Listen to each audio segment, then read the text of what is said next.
In the uneasy twilight after the Second World War, when victory felt fragile and alliances shifted like drifting sand, a new kind of soldier emerged. One who carried no uniform, no flag, and no clear identity, slipping quietly into the rhythms of ordinary life with a purpose known only to distant masters, watching from the shadows of rival empires determined to outlast one another in silence. These operatives were called sleeper agents, a term whispered through intelligence corridors with a mixture of awe and dread, for they represented the most patient weapon ever crafted, a presence that waited not for weeks or months, but for years, even decades, buried inside neighborhoods, workplaces, and fragile human relationships designed to mask intentions that might one day fracture history itself. Both the CIA and the KGB understood early that wars no longer depended solely on armies or borders, but on information quietly gathered by faces so ordinary they dissolved into the crowd, unnoticed and unquestioned, leaving behind no trace of the hidden allegiance that shaped every step they took. These agents arrived in foreign lands with rewritten pasts, childhoods invented, families fabricated, memories rehearsed until imagination hardened into something resembling truth, allowing them to blend seamlessly into the world they were sent to observe, guard, or one day destabilize at a single command. To neighbors, they were polite, reliable,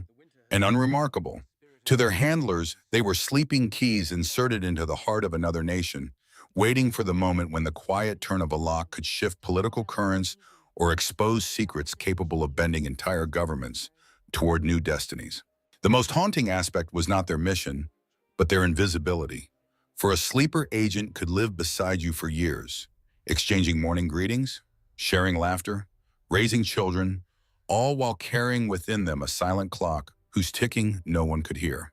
not even themselves at times. Intelligence files from the early Cold War reveal how deeply both sides feared this hidden breed of operative, not because of what they did, but because of what they might do when awakened by a coded message, a foreign event, or a single whispered phrase crafted to unlock a dormant loyalty long buried. And so, as the great powers fortified their borders and armed their missiles, a quieter conflict began, one waged not across oceans or skies, but across dinner tables, classrooms, and quiet suburban streets, where the most dangerous agent was the one who smiled back at you with genuine warmth and perfect lies. In this world of shifting loyalties and fabricated lives, a chilling truth emerged.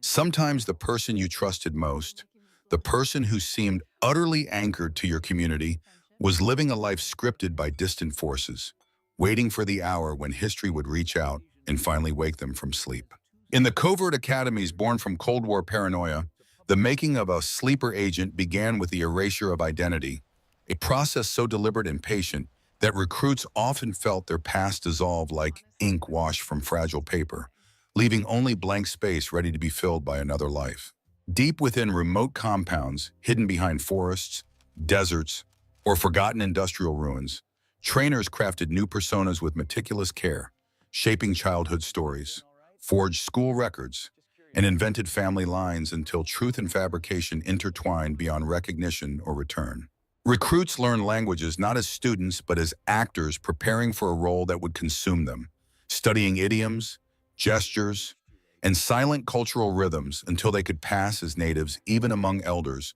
who guarded their communities with suspicion, sharpened by generations of hardship and memory. But the physical transformation was only the beginning. The true crucible lay in psychological drills that tested loyalty against fear, isolation, and doubt,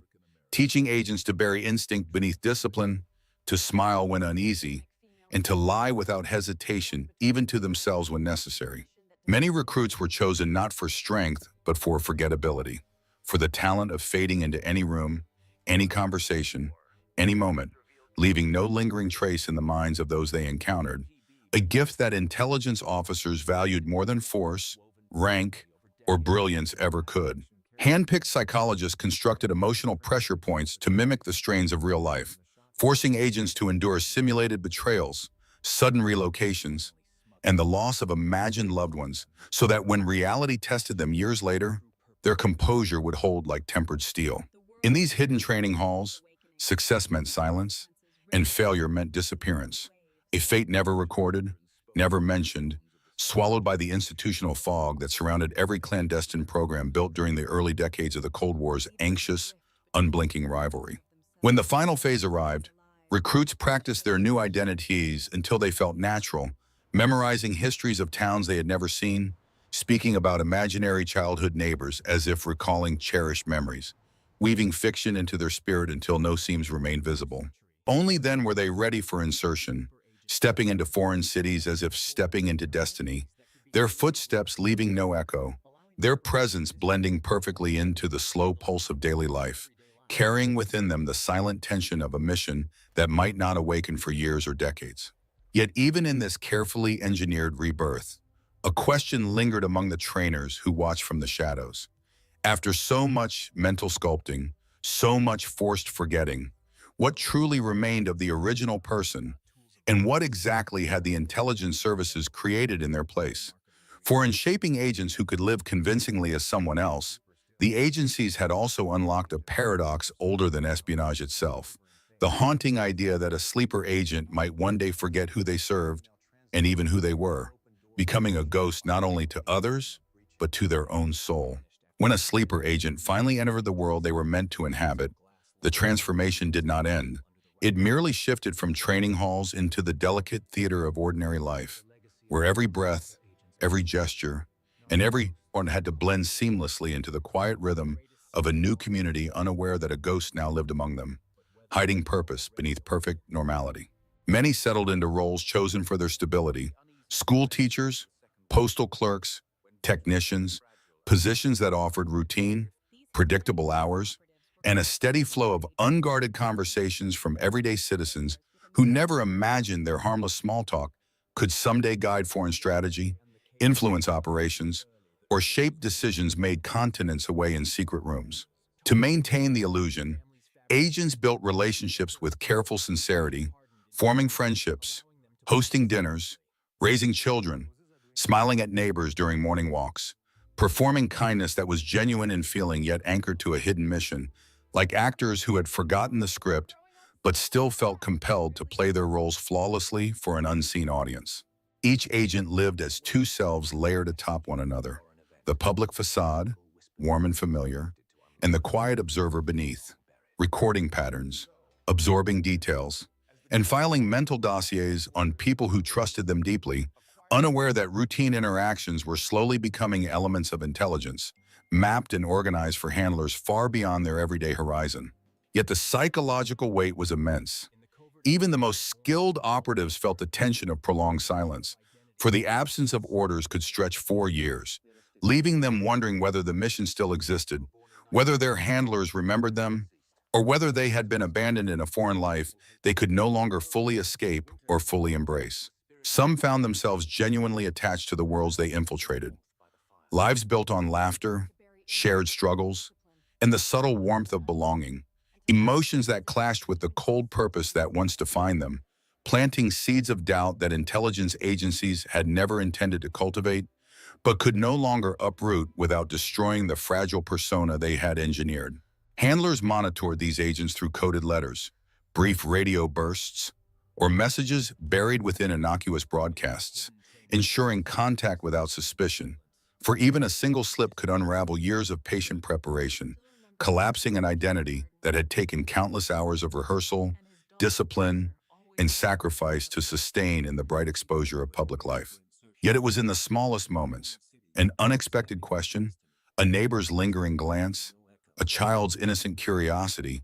that the illusion sometimes trembled, reminding the agent of how fragile their position truly was, how easily the most carefully crafted life could crack under the pressure of a truth no one around them was prepared to confront or forgive. And so they moved carefully through each day, balanced between authenticity and deception, haunted by the quiet knowledge that one whispered signal, one coded phrase, could shatter the world they had built and awaken the dormant purpose nestled deep within them, a purpose that waited patiently, like a shadow frozen in time, for the moment history called it back to life. For years, sleeper agents lived within the soft hum of ordinary life, but every silent mission carried an unseen heartbeat, a tension coiled deep inside them, waiting for the moment when history would reach through the veil of normalcy and whisper the command that would tear their two worlds apart. Activation rarely arrived with drama.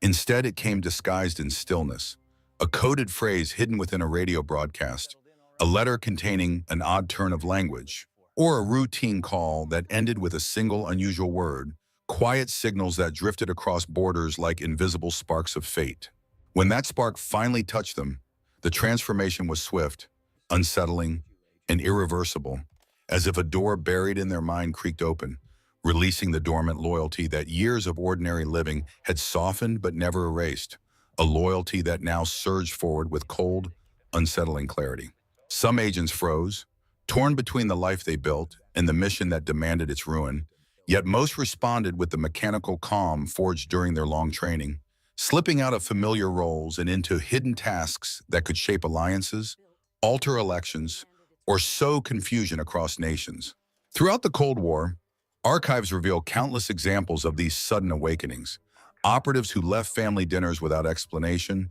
who vanished from small towns, or who subtly redirected the flow of information inside corporations, universities, and military systems without ever being seen. The KGB became infamous for this method, activating networks woven patiently over decades, while the CIA developed its own systems of deep cover assets capable of shifting political currents with a few strategic actions hidden beneath layers of denial, misdirection, and plausible everyday behavior. But activation carried a terrible cost, for no amount of training could shield an agent from the shock of abandoning the life they had lived with genuine emotion, leaving behind friendships and sometimes children who never learned why a familiar face suddenly hardened into silence or disappeared forever. Handlers insisted this sacrifice was necessary, yet some operatives hesitated, struggling against the conflict of two identities. One taught,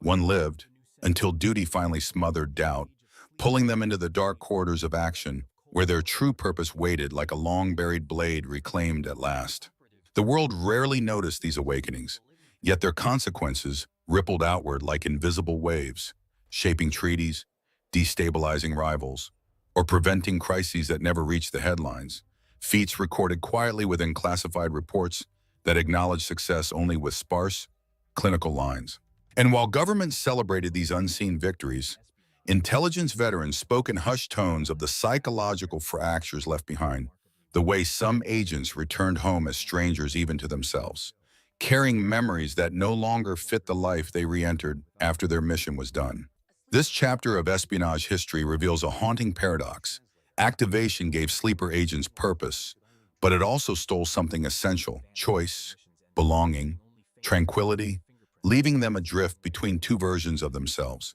neither fully alive, both shaped by shadows that never loosened their grip. Thus, the waking of a sleeper agent was never merely an order executed. It was a quiet earthquake, felt only by the few who understood that beneath peaceful streets in ordinary mornings, entire destinies could shift because a single person, unnoticed for years, finally stepped back into the darkness. By the dawn of the new century, the world believed the age of sleeper agents had faded, a relic of Cold War paranoia buried beneath treaties, diplomacy, and the illusion that modern technology had made old-world espionage obsolete. Yet those who studied intelligence history knew better, for the past has a way of lingering, breathing quietly, waiting to be useful once more in shifting times. Nations evolved, but so did their shadows. Sleeper agents did not vanish, they adapted, weaving into a society transformed by digital footprints, global mobility, and identities that could be created with a few keystrokes, allowing operatives to disappear even more seamlessly into the living fabric of everyday life, unnoticed by governments convinced they had outgrown such ancient strategies. Modern handlers no longer relied solely on coded broadcasts or letters written in invisible ink. They used encrypted forums, algorithmic triggers, and subtle anomalies buried within digital noise to awaken those planted decades earlier, proving that the old architecture of loyalty remained alive beneath the polished surface of a world entranced by speed, convenience, and certainty. Some sleeper agents from earlier decades aged quietly into retirement, still carrying secrets that never reached sunlight, but others were replaced by a new generation molded for the era of global interconnection.